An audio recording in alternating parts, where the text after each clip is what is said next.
haleluya, haleluya, haleluya. Bwana asifiwe sana sana sana sana. Hapa tuko sasa, tuko Karugya. Huku ni Karugya, Keno Murang'a Road ndio iko hapa. Tumetoka kanisani na tumeshukuru Mwenyezi Mungu. Siku hii ya leo niko na yule mtoto Abi. Ambaye nilikwambia ni my niece, ni my daughter. Na Abi amekuwa akihudumiwa na Mwenyezi Mungu.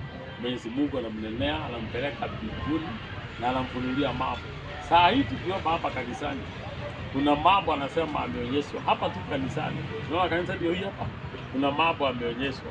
Na ningetaka akaweza kuelezea kidogo, usikie vile Mungu anamfunulia mambo. Abi, habari yako? Wewe ndio ulisema ulipelekwa mbinguni na Mungu. Na ukaonyeshwa mambo huko mbinguni na hatimaye Mungu akupeleka hewa.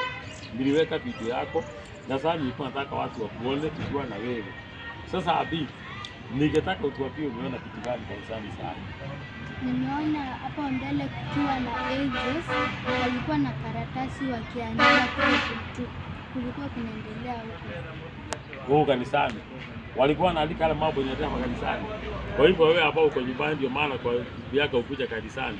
Yale mambo ambayo tumefanya, yale tumeombea, yale Mungu ametufundisha yalikuwa yanaandikwa na malaika. Kwa hivyo kuna malaika wanakuja kwa ibada, wanaweka signature yale yote ambayo tumefanya na yale Mungu alikuwa ameagiza ifanywe. Alafu kukaona kitu kingine. Kuna kitu umeona hapa hivi. Umeona nini? Mlango ya heaven. Umeona mlango ya heaven? Mlango wa heaven ndio wakati tumetoka hivi hapo, ndio wakati tulikuwa ndani.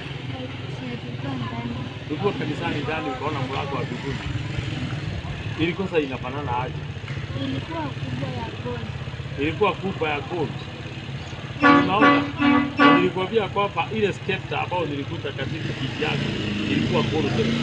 Na anasema kwamba ameona mlango wa mbinguni ambao ilikuwa rangi ya gold.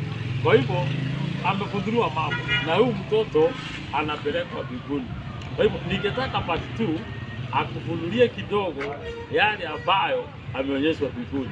Kwa hivyo ubarikiwe sana, umeona Abi mwenyewe na ameongea na wewe. God bless you.